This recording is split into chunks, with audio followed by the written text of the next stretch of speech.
Standard 12, English, Unit 8, Read 2, Poem Heaven of Freedom. About the poet Rabindranath Tagore, the writer of our national anthem, was born on May 7, 1861. He was born in Kolkata. He is popularly known as Gurudev. Tagore was a great humanist, painter, patriot, poet, playwright, novelist, storyteller, philosopher, and educationalist. He traveled extensively in different countries of Europe, America, and Asia, and delivered lectures in universities and public meetings on education. His best known work is Gitanjali, a collection of poetry. He got Nobel Prize for Literature in 1913 for this work. He founded the Vishwa Bharati University, Shanti Niketan. Poem Where the mind is without fear and the head is held high, where knowledge is free, where the world has not been broken up into fragments by narrow domestic walls, where words come out from the depth of truth, where tireless striving stretches its arms towards perfection, where the clear stream of reason has not lost its way into the dreary desert sand of dead habit, where the mind is led forward by thee into ever widening thought and action, into that heaven of freedom. My Father, let my country awake. The poet draws a picture of free India. He dreamt of a country with no boundaries. He prays for the welfare of the country. The very first line says, where the mind is without fear and the head is held high, means countrymen are free from any fear of oppression or forced compulsion. The mind should not be forced, compelled, or any fear of author's misuse of power.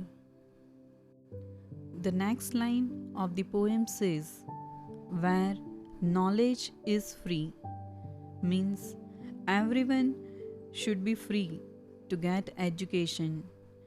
It should not be restricted at all for all.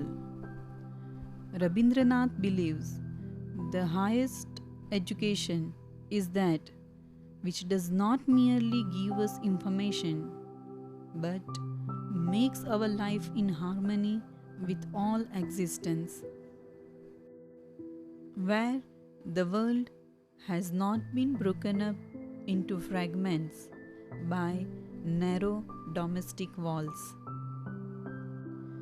Here the words domestic walls means communal differences. India is known for its secularism. Hinduism, Islam, Christianity, Sikhism, Jainism, and Buddhism are prominent religions in India with millions of followers, and there is no division among people based on their caste, creed, color, or religion. Let us repeat the first lines of the poem, where the mind is without fear and the head is held high, where knowledge is free, where the world has not been broken up into fragments by narrow domestic walls, where words come out from the depth of truth, where people are truthful and words come out from the inner core of their hearts. The line suggests that people should follow and practice truth, where tireless striving stretches its arms towards perfection, means everyone works hard to reach his goal and attain perfection. Here, to strive means to struggle. Rabindranath Tagore urged the Indian people to do hard work to get the perfection, where the clear stream of reason has not lost its way into the dreary desert sand of dead habit. The current of reason is not misled into the wasteland of prejudice. People's thoughts are monitored by rational thinking and not by superstition. The poet means that the reason should not be misguided by prejudice or preoccupied thoughts, where the mind is led forward by thee. Countrymen are progressive and broad minded. Their minds are led forward by the Almighty to good thoughts and action. The line says that the people should be broad minded and progressive, where the mind is led forward by thee into ever widening thought and action. People have a broad mind and a broad heart, and they enrich their thinking day by day. Into that heaven of freedom, my Father, let my country awake. In these lines of the poem, God is addressed as Father and is requested to awaken the country into heaven of freedom. In the poem, Rabindranath Tagore images free India, where the mind of people are without fear and held high, where knowledge is free, where they get perfection through tireless striving. He imagines free India, where people do not believe in dead habit. Here, dead habit means useless tradition. He expects the people to be broad minded and progressive. The poem is written in the form of a prayer to the God, the Almighty, for a true freedom for his country.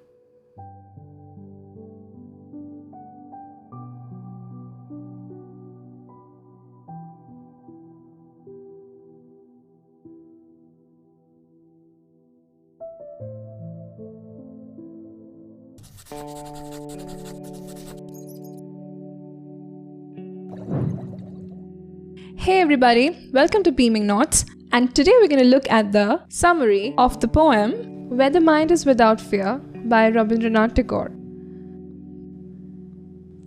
Setting of the poem. Where the Mind is Without Fear is set in the India of poets' dreams. This is the India that he hopes will be created after its independence from British rule. However, the converse of everything that the poet envisions is occurring in India in reality. Summary. The poem consists of 11 lines in total. These lines are not divided into stanzas. They are divided into meaningful segments for the purposes of this summary in order to make the poem easier to follow and understand. Summary, lines 1 to 4. Where the mind is without fear and the head is held high, where knowledge is free, where the world has not been broken up into fragments by narrow domestic walls. In these lines, the poet starts to imagine what he would like his country to be like. He says that no countryman of his should live with fear on his mind at all times. Instead, they should hold their heads up fearlessly and have confidence in themselves. Knowledge should be available to all citizens. That is, educational institutes should admit students of all races and classes. All the various regions of India and their people should be united instead of fighting amongst themselves for supremacy. They should fight together against a common enemy to determine their common fate. Summary, lines 5 to 8. Where words come out from the depth of truth, where tireless striving stretches its arms towards perfection, where the clear stream of reason has not lost its way into the dreary desert sand of dead habit. In these lines, the poet says that in the India of his dreams, everyone should speak the truth. No person should lie for his own advantage. Every man should make an effort to improve himself and keep trying till he reaches a stage of self-perfection. Next, he imagines the reason to be an unsullied stream of water through which one can progress easily and without encountering too many obstacles. On the other hand, he imagines habit to be a desert. The stream of reason seems to him to be lost in the sands of habit. This means that he is saying that the people of his country blindly believe in their superstitions at present, and he would like them to question these beliefs through the application of logic.